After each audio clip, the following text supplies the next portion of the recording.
नमस्कार, आप देख रहे हैं प्राइम न्यूज और मैं हूं आपके साथ आलोक शुक्ला। यूपी में लगातार पुलिस माफियाओं पर शिकंजा कसती जा रही है, या कहें कि योगी सरकार की जो मंशा है कि यूपी को अपराध मुक्त प्रदेश बनाना है, उसी के हिसाब से पुलिस की गोली जमकर बोल रही है। या तो अपराधी सूबे में अपराध को छोड़ रहे हैं या फिर प्रदेश को छोड़ने के लिए मजबूर हो रहे हैं। इसी कड़ी में एक नाम है अतीक अहमद का। जी हां, वही अतीक जो सूबे में अपराध का पर्याय माना जाता था, लेकिन सरकार का हंटर जब चला तो अतीक के साम्राज्य को कमजोर करने के लिए लगातार उसकी संपत्ति को जब्त किया जा रहा है। अतीक गैंग को हफ्ते भर में 46 करोड़ की चोट पहुंच चुकी है। क्या कुछ हुआ है पुलिस के ऑपरेशन क्लीन में, जानिए सब कुछ इस खास रिपोर्ट में।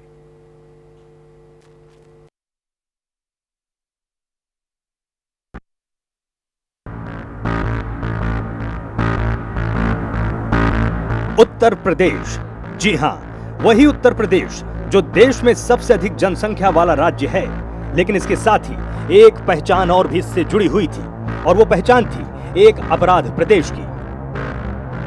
लेकिन जब से सूबे का सरदार बदला है, तब से ही यहां पर पुलिस का काम करने का तरीका भी बदला है। जी हां, प्रयागराज में माफिया की 2000 करोड़ रुपए की संपत्ति जब्त हो चुकी है। अतीक गैंग को हफ्ते भर में 46 करोड़ रुपए की चोट पहुंचाई जा चुकी है।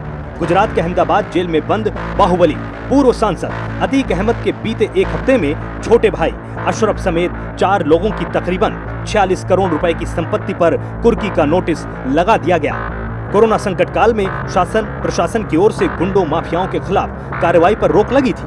5 जून से इस पर दोबारा कार्रवाई शुरू हुई है, लेकिन सिलसिला यहीं पर खत्म नहीं होने वाला है। अतीक अहमद के बाद विधायक विजय मिश्रा, पूर्व ब्लॉक प्रमुख दिलीप मिश्रा, रामलोचन यादव जैसे माफिया और उनके गिरोह से जुड़े लोग भी पुलिस की रडार पर हैं। लेकिन अगर कांग्रेस की माने तो ये कार्रवाई सिर्फ और सिर्फ अपनी जमीन बचाने के लिए की जा रही है।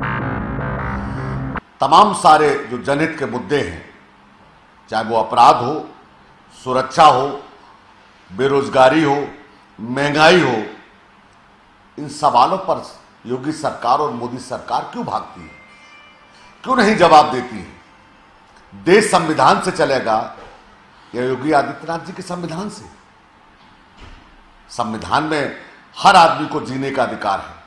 अपराध पर कार्रवाई होनी चाहिए। कांग्रेस पार्टी लगातार ही कहती आ रही कि अपराध पर कार्रवाई होनी चाहिए, मगर सड़क से लेकर और जेल तक जो हत्याएं हो रही हैं, ये जिम्मेदारी किसकी है? लेकिन ये पक्ष महज कांग्रेस का है, क्योंकि प्रशासन के पास तमाम ऐसे तथ्य हैं जिसके आधार पर लगातार कार्यवाही की जा रही है। साथ ही अतीक के निष्क्रिय सदस्यों की कुंडली भी तैयार हो रही है। प्रयागराज पुलिस अतीक अहमद गैंग के 22 ऐसे सदस्यों की कुंडली खंगाल रही है जो अभी एकदम निष्क्रिय हो गए, और इसीलिए बीजेपी भी इस पूरे मामले को अपनी कामयाबी के तौर पर देखती है। देखिए, अब तक लगातार जो इस तरह के माफिया थे, जो पिछली सरकारों में पोषित और पल्लवित थे, जिन्होंने हजारों करोड़ रुपए की संपत्ति अवैध जोड़ी थी, उस पे शासन का बुलडोजर चल चुका है। योगी आदित्यनाथ की नीति है कि इस तरह के माफियाओं, भू माफियाओं, शिक्षा माफियाओं, जो भी इस तरह के नामी परिचित जो पिछली बार के, उनका एकदम उन्मूलन तय है। और इनके गुर्गे, क्योंकि ये हजारों करोड़ थे और इनके साथ में जो लोग हैं उन्होंने भी सैकड़ों करोड़ की संपत्ति बनाई है। ये बुलडोजर लगातार चलता रहेगा जब तक इनका समूल उन्मूलन नहीं हो जाएगा उत्तर प्रदेश में। अगर पुलिस के रडार की बात करें तो अतीक अहमद गैंग के अलावा पुलिस प्रशासन, विधायक विजय मिश्रा, पूर्व ब्लॉक प्रमुख दिलीप मिश्रा, मोहम्मद जावेद उर्फ पप्पू गंजिया, पूर्व सपा विधायक विजमा यादव, रामलोचन यादव, गणेश यादव की कुंडली नए सिरे से खंगालनी शुरू कर चुकी है। लेकिन इस रडार के चलते होने वाले एक्शन को सपा बदले की कार्यवाही करार दे रही है। साथ ही सपा का अब ये भी कहना है कि बीजेपी को भी अपने पेपर ठीक कर लेने चाहिए, क्योंकि सरकार बदलते ही एक्शन का रिएक्शन जरूर होगा। एक आंख से देखना बंद करो। एक आंख से देखने वाले को ये समाज दूसरी तरीके से परिभाषित करता है। अगर आपकी मंशा सही है तो दोनों आंखों से खोल के सही को सही और गलत को गलत साबित करने की कोशिश करें। यही अच्छा होगा संत योगी के लिए, और यही अच्छा होगा उत्तर प्रदेश की मौजूदा सरकार के लिए। दूसरी महत्वपूर्ण बात, आप अपने कागज भी सही कर लेना। 7 महीने के बाद सरकार बदलेगी तो चाहे वो गोरखपुर के कॉलेज और मठ हों, जांच सबकी होगी और दोबारा से होगी। ये तो बातें हैं राजनीति के तमाम मंझे हुए खिलाड़ियों की, लेकिन आइए एक नजर जून के महीने पर भी डाल लीजिए, क्योंकि इसी महीने में पुलिस ने ताबड़तोड़ एक्शन लिया है। 5 जून पूर्व विधायक खालिद अजीम की संपत्ति कुर्क। 7 जून पुलिस ने खालिद अजीम की कसारी मसारी वाली संपत्ति कुर्क की। 8 जून शूटर माजिद अनवारुल हक की संपत्ति पर कुर्की का नोटिस। 11 जून शूटर जुल्फिकार अली की जमीन पर कुर्की का नोटिस। तो इस जून के महीने में ही लगातार हुए ताबड़तोड़ एक्शन से माफिया जगत में हलचल मची हुई है और इस हलचल के बीच में सियासतदानों को भी साफ मौका नजर आ रहा है। कोई इसे बदले की कार्यवाही बता रहा है तो कोई इसे अपनी कामयाबी बताने से नहीं चूक रहा है। डंडा है वो फिर से प्रशासन एक्टिव हो गया है और लगातार जितने भी इनके माफियाओं के करीबी हैं, चाहे वो जो रहे हों, चाहे अतीक अहमद के करीबी शूटर रहे हों, चाहे दिलीप मिश्रा के करीबी रहे हों, तो उनको चिन्हित करके प्रशासन लगातार उनके ऊपर कार्रवाई कर रहा है और जितने भी ऐसे छोटे बड़े भूमाफिया हैं उनको भी प्रशासन रडार पे अपने रखे है और जल्द ही उनके ऊपर कार्रवाई की जाएगी और प्रशासन का पीला पंजा चलेगा। उनके आलीशान मकान पर जो करोड़ों की संपत्ति बनाए हुए हैं उस पे पीला पंजा चलने के बाद उसको ध्वस्त किया जाएगा और प्रशासन उसको अपने कब्जे में लेगी। जिस तरीके से सीएम योगी आदित्यनाथ ने एक ऑपरेशन क्लीन चलाया तो उससे जितने भी यूपी में माफिया है उनके अंदर एक खौफ भी है और पूरे यूपी से ऐसे माफियाओं का सफाया भी होगा। उनकी कमर टूटेगी कि आने वाले समय में वो किसी भी कमजोर या किसी भी ऐसी व्यक्ति की अपने रसूख के बल पर या गुंडई दबंगई के बल पर उनकी संपत्तियों को नहीं जब्त करेंगे, ना ही उनका आलीशान मकान लहराएगा। प्रयागराज से संजय खान, प्राइम न्यूज। योगी सरकार भूमाफिया के खिलाफ सख्त है। प्रदेश में किसानों से डरा धमकाकर औने पौने दामों पर जमीन लेने या फिर सरकारी जमीन को कब्जा कर भूमाफिया बेच देते हैं। सरकार ऐसे लोगों के खिलाफ पहले कार्रवाई कर चुकी है, लेकिन एक बार फिर सरकार प्रदेश ने भूमाफिया के खिलाफ कार्रवाई की कार्य योजना बनाई है। कैसे, इस रिपोर्ट में समझिए।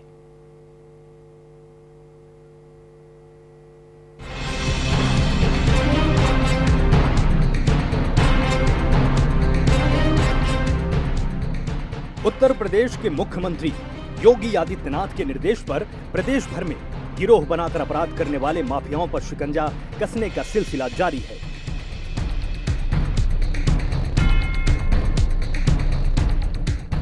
प्रदेश में कहीं माफियाओं की आलीशान कोठी पर कार्रवाई करते हुए बुलडोजर का पंजा उन्हें जमींदोज कर रहा है, तो कहीं माफियाओं द्वारा अवैध तरीके से अर्जित किए गए धन से खरीदी गई जमीन और संपत्ति पर कुर्की की कार्रवाई जारी है।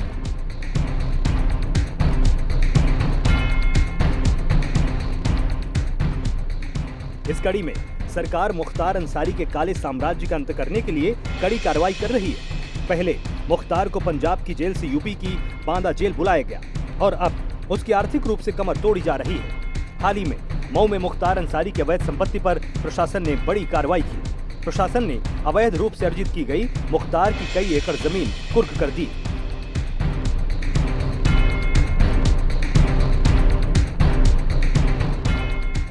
प्रशासन ने जिस भूमि को कुर्क किया है वो मुख्तार अंसारी की मां के नाम पर थी। मां ने मुख्तार अंसारी के दोनों बेटों के नाम वसीयत कर दी थी। प्रशासन ने अपराध जगत से अवैध तरीके से बनाई गई इस संपत्ति को कुर्क कर सरकारी बोर्ड लगा दिया। जाहिर है मऊ सीट से बसपा के बाहुबली विधायक मुख्तार अंसारी के परिवार और गिरोह से जुड़े लोगों की अब तक 50 करोड़ रुपए से ज्यादा की संपत्ति कुर्क की जा चुकी है।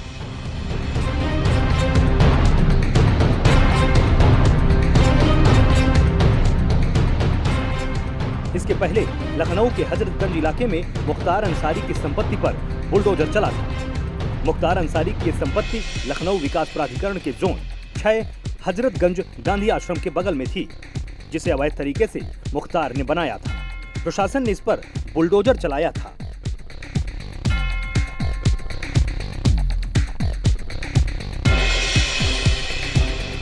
कोरोना का प्रकोप खत्म होते ही एक बार उत्तर प्रदेश के मुख्यमंत्री योगी आदित्यनाथ फिर से एक्शन मोड में हैं। कहीं ना कहीं जो उनकी रणनीति थी जीरो टॉलरेंस की, उस पे खरा उतरने के लिए फिर से भूमाफियाओं अपराधियों पे नकेल कसे जा रहे हैं। इसी कड़ी में एक बार फिर से बड़ी कार्रवाई की गई है। गुजरात के अहमदाबाद जेल में बंद माफिया बाहुबली पूर्व सांसद अतीक अहमद के छोटे भाई अशरफ समेत 4 लोगों की 46 करोड़ की संपत्ति कुर्क होने का आदेश हो चुका है। इस नोटिस को उनके संपत्ति पे चिपका दिया गया है। कहीं ना कहीं इस कार्रवाई से जो उत्तर प्रदेश में भूमाफिया हैं वो सदमे में हैं। मुख्तार अंसारी सहित कई लोगों की संपत्ति इससे पहले ध्वस्त कर दी गई थी, जबकि मुख्तार अंसारी, अतीक अहमद के बाद विधायक विजय मिश्रा, पूर्व ब्लॉक प्रमुख दिलीप मिश्रा, रामलोचन यादव जैसे माफिया और इनके गुर्गे पुलिस के रडार पे हैं। पुलिस लगातार प्रयासरत है कि ऐसे माफियाओं को उत्तर प्रदेश से निकाल भगाया जाए, या फिर उत्तर प्रदेश में अगर रहें तो सुकून और शांति के साथ रहें, नहीं तो उनको एनकाउंटर में मार गिराया जाएगा। देखना दिलचस्प यह होगा कि उत्तर प्रदेश पुलिस किस तरीके से अपनी कार्रवाई करती है और ऐसे भूमाफियाओं पर आखिर कब तक कार्रवाई होती है और कितने भूमाफियाओं सहित अपराधियों को एनकाउंटर में एक बार फिर से मार गिराया जाएगा।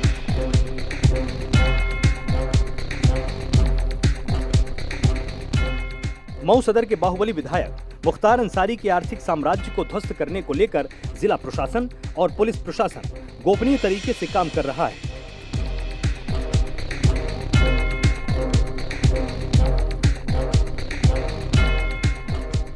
मुख्तार के अन्य अवैध संपत्तियों को खंगालने के लिए पुलिस टीम लगी हुई है। इस दौरान चारों तहसीलों के विभिन्न स्थानों पर अवैध जमीनों के कब्जों की भी गहनता के साथ जांच पड़ताल की जा रही है।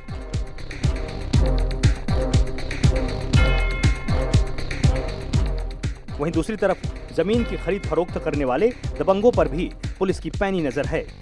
जिला प्रशासन और पुलिस की सक्रियता को देखते हुए कई मुख्तार समर्थक भूमिगत हो चुके हैं।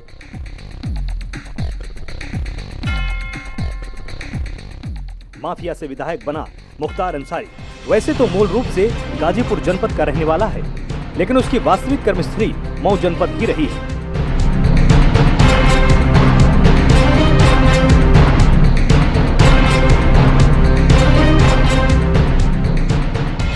मुख्तार मऊ सदर विधानसभा सीट से चुनाव जीतकर 5 बार विधानसभा भी पहुंचा है। अपने 5 बार के विधानसभा के कार्यकाल के दौरान अपनी दबंगई के बल पर उसने मऊ जिले में करोड़ों रुपए की चल और अचल संपत्ति बना ली थी। लेकिन प्रदेश भर में योगी सरकार के आते ही मुख्तार के खिलाफ शासन का तेवर काफी तल्ख हो गया।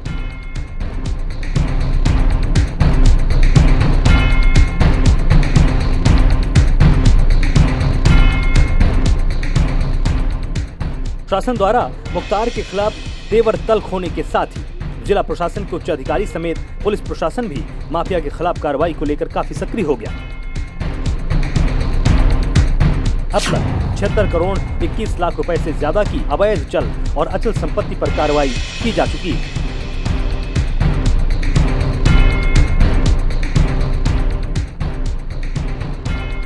इसमें 47 करोड़ 39 लाख 66,300 रुपए की अवैध संपत्ति जिला प्रशासन द्वारा कुर्क की जा चुकी है। वहीं 28 करोड़ 82 लाख 1,000 रुपए की अवैध संपत्ति को ध्वस्त किया जा चुका है।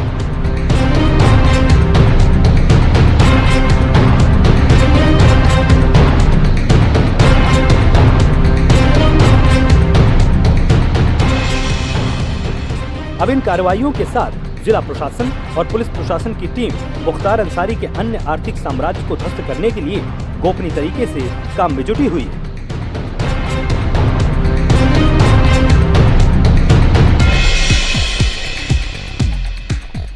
उधर लखनऊ में जमीनों पर कब्जा करने और कई किसानों की जमीन हथियाने वाले भूमाफिया को चिन्हित करना शुरू कर दिया गया है। अब तक 16 थानों में 29 बड़े भूमाफिया चिन्हित किए जा चुके हैं। कई और प्रॉपर्टी डीलरों पर भी पुलिस की नजर गड़ी हुई है। इन सब की करतूतों का ब्यौरा तैयार हो चुका है।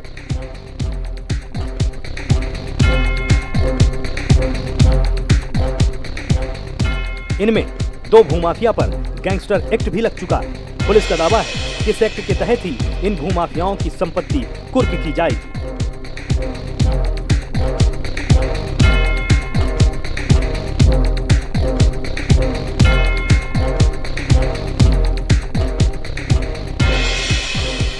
जाहिर है कि कमिश्नर प्रणाली लागू होने के बाद पुलिस ने पिछले साल मुख्तार अंसारी गिरोह पर बड़ी कार्रवाई की थी। इनकी कई संपत्तियों पर पुलिस ने बुलडोजर चलवा दिया था। इसी तरह 3 और भूमाफिया के खिलाफ सख्ती हुई थी। इसमें पीजीआई में राम सिंह के खिलाफ बड़ी कार्रवाई की गई थी। फिर मामला शांत पड़ गया।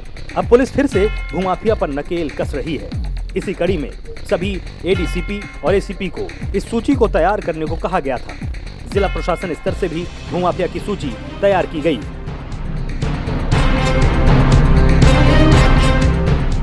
बता दें, मुख्तार अंसारी इन दिनों बांदा जेल में बंद है। यूपी और अन्य राज्यों में मुख्तार अंसारी के खिलाफ 52 मामले दर्ज हैं और इनमें 15 में तफ्तीश चल रही है।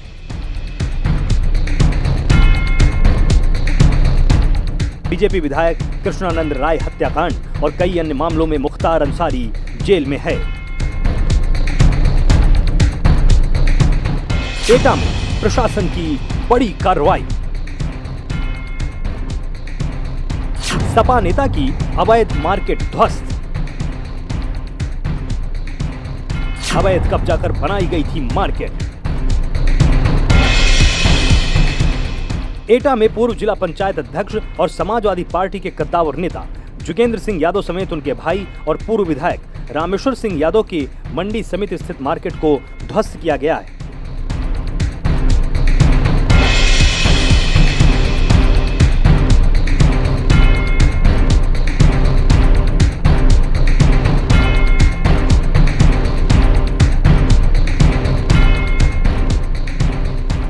रामेश्वर सिंह यादव अलीगंज के पूर्व विधायक रहे। मार्केट रामेश्वर यादव की पत्नी राममूर्ति, जोगेंद्र यादव की पत्नी रेखा और विनोद यादव की पत्नी अमिता के नाम है।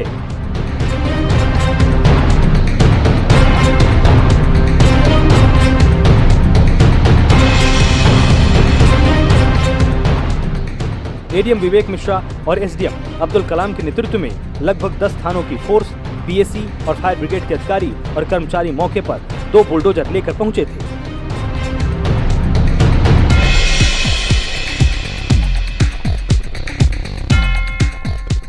जिला प्रशासन का कहना है कि मार्केट को विनियमित क्षेत्र में बिना नक्शा पास कराए अवैध रूप से सरकारी जमीन पर अवैध कब्जा कर बनाया गया था।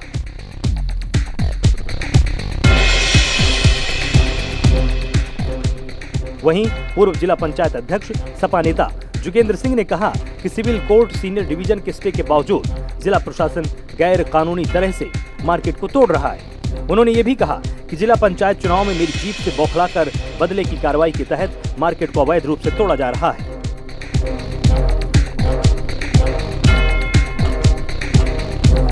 देखिए, मामला कुछ नहीं है, केवल उनको समाजवादी पार्टी के, चूंकि हम जैसे भी हैं नेता हैं और उनके टारगेट पर हम रहते हैं, इसलिए वो इस मार्केट को ये दिखा रहे हैं कि इसमें जो है आपने अधिक बना लिया है, जबकि जितना हमारे पास बैनामा है उतना ही हमने बनाया है।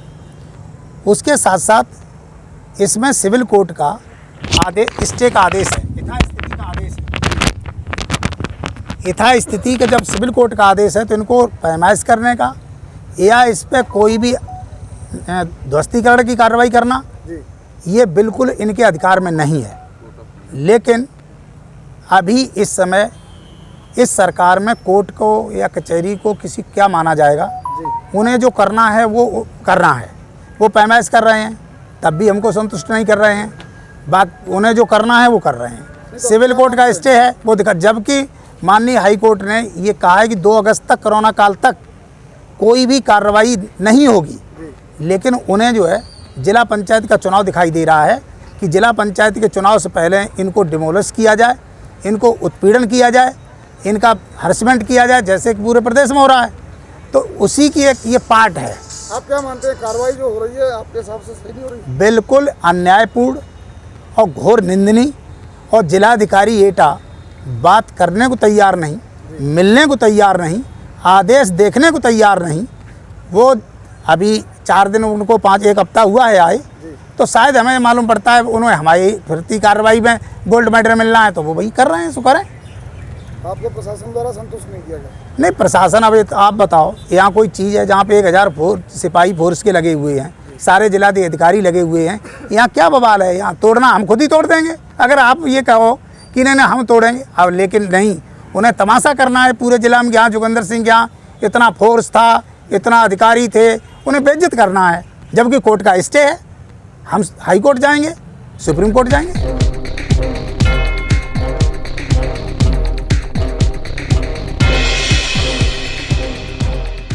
जाहिर है मुख्यमंत्री योगी आदित्यनाथ के ऑपरेशन क्लीन के तहत गुंडे माफियाओं की संपत्ति कुर्क की जा रही है। एक एक कर योगी सरकार में माफियाओं पर शिकंजा कसा जा रहा है। सरकार के संकेत से साफ है कि कार्रवाई आगे भी जारी रहेगी। Bureau report, prime news.